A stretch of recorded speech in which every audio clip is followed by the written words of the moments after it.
আসসালামু আলাইকুম। জেনতারা নিউজ বাংলা অধিবেশন প্রবাহতে আপনাদের স্বাগত। আজ লন্ডন স্টুডিও থেকে আছি আমি মীর সাবির, আর ঢাকায় আমার সাথে রয়েছেন সুমাইয়া শিমু। চলুন শুরু করি আজকের গুরুত্বপূর্ণ সংবাদ। জানিয়ে দিব আজকে গুরুত্বপূর্ণ সব আপডেট আন্তর্জাতিক সংবাদ। প্রথমেই জানিয়ে দিব নেতানিয়াহুর কথায় যুদ্ধে জড়িয়ে বিপদে ট্রাম্প। এরপর আরও জানিয়ে দিব যুক্তরাষ্ট্রের প্রতি আর কোনো আস্থা নেই আরবদের, খুঁজছেন বিকল্প। এবং সর্বশেষ জানিয়ে দিব এবার শুরু হচ্ছে কি তুরস্ক ইসরায়েল যুদ্ধ। শুনছিলেন সংবাদ শিরোনাম, এখন বিস্তারিত। তবে তার আগে অনুরোধ থাকবে এই ভিডিওটিতে একটি লাইক, কমেন্ট এবং চ্যানেলটি সাবস্ক্রাইব করে জানিয়ে দিন কোন জেলা থেকে বা কোথা থেকে আপনি আমাদের এই ভিডিওটি দেখছেন এবং শুনছেন।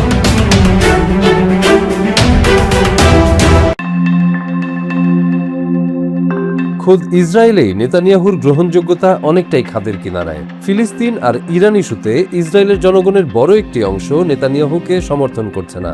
একটু দেরিতে হলেও একই অবস্থা দাঁড়িয়েছে মার্কিন প্রেসিডেন্ট ডোনাল্ড ট্রাম্পের ক্ষেত্রেও। খোদ মার্কিন নাগরিকদের বেশিরভাগই এই যুদ্ধ চান না, এমন মন্তব্যই করছেন আন্তর্জাতিক বিশ্লেষকরা। তাদের ভাষ্য মতে যুক্তরাষ্ট্রের সাধারণ জনগণের বড় একটি অংশ মনে করছেন এভাবে চলতে থাকলে ট্রাম্প তার ক্ষমতাও হারাতে পারেন।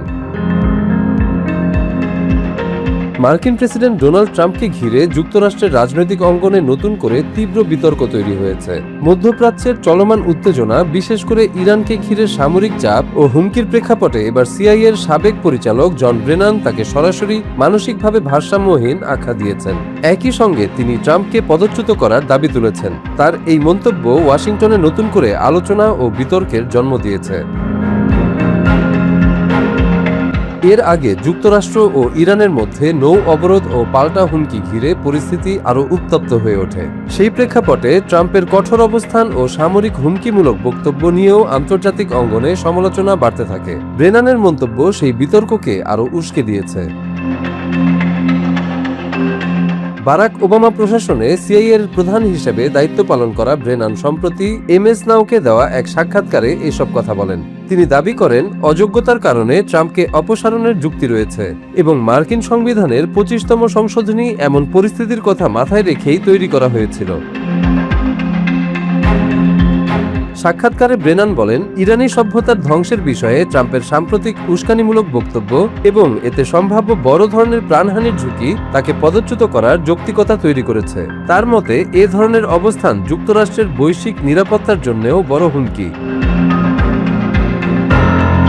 ট্রাম্প সম্পর্কে সরাসরি মন্তব্য করে ব্রেনান বলেন, এই ব্যক্তি স্পষ্টতই মানসিকভাবে ভারসাম্যহীন। তার এই মন্তব্য দ্রুতই রাজনৈতিক অঙ্গনে ব্যাপক প্রতিক্রিয়া সৃষ্টি করেছে এবং সমালোচনার পাশাপাশি সমর্থনও তৈরি হয়েছে। মধ্যপ্রাচ্য জুড়ে ইরানের পরপর 6 সপ্তাহের হামলার পর উপসাগরীয় দেশগুলো তাদের আকাশ প্রতিরক্ষা ব্যবস্থা পুনর্গঠনের তীব্র প্রয়োজন অনুভব করছে। সৌদি আরব, কাতার এবং সংযুক্ত আরব আমিরাত এখন মার্কিন সরবরাহের বাইরে বিকল্প সমাধানের দিকে ঝুঁকছে। এই দেশগুলো এখন দক্ষিণ কোরিয়ার হানোয়া ও এলআইজি নেক্সন কোম্পানির মধ্যপাল্লার ক্ষেপণাস্ত্র প্রতিরক্ষা ব্যবস্থা, ইউক্রেনের ইন্টারসেপ্টর ড্রোন এবং ব্রিটেনের ক্যামব্রিজ এয়ারোস্পেসের সস্তা ক্ষেপণাস্ত্রের দিকে নজর দিচ্ছে। লক্ষ্য হলো ড্রোন এবং ছোট গোলাবারুদ মোকাবেলা করা। বার্নস্টেইনের বিশ্লেষক অ্যান্ড্রিয়ান রেবিয়া বলেছেন, নতুন উৎপাদন সক্ষমতা বাড়ানো হচ্ছে, কিন্তু বর্তমান চাহিদা মেটাতে যথেষ্ট নয়। মার্কিন উৎপাদন ব্যবস্থা ইউক্রেন যুদ্ধের কারণে ক্রমবর্ধমান চাহিদা সামলাতে পারছে না। ফলে মার্কিন মিত্র দেশগুলো বিকল্প উৎসের দিকে মনোযোগ দিচ্ছে। সৌদি আরব প্যাট্রিয়ট ইন্টারসেপ্টর প্রস্তুতকারক জাপানের সঙ্গে যোগাযোগ করেছে। এছাড়া তারা দক্ষিণ কোরিয়ার এমসাম সিস্টেমের ক্রয়াদেশ ত্বরান্বিত করার চেষ্টা করছে। সংযুক্ত আরব আমিরাত ইতিমধ্যেই ইরানের গোলাবারুদের মোকাবেলায় এমসাম ব্যবহার করেছে।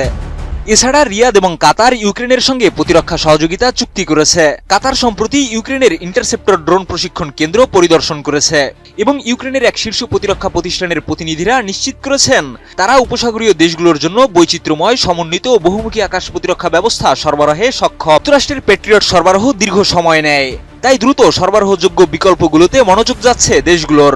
রেথিয়নের ফ্লাঙ্কস গ্যাটলিং গান ইউক্রেনের ড্রোন মোকাবেলায় কার্যকর এবং সস্তা হিসেবে প্রমাণিত হয়েছে। ব্রিটিশ প্রতিরক্ষা কর্মকর্তারা বাকিংহাম প্যালেসে উপসাগরীয় দেশগুলোর প্রতিনিধিদের সঙ্গে বৈঠক করেছেন এবং সরবরাহের সময়সীমা নিয়ে আলোচনা করেছেন।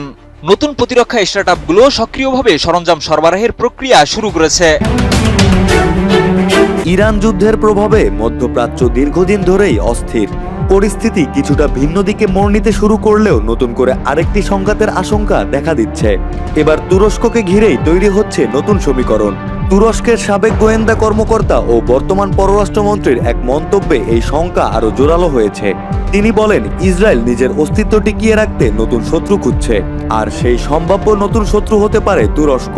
হাকান ফিদানের এই বক্তব্যকে শুধু কূটনৈতিক সতর্কবার্তা হিসেবে দেখছে না বিশ্লেষকেরা, তারা এটিকে গভীর ভূরাজনৈতিক বাস্তবতার ইঙ্গিত হিসেবে দেখছেন।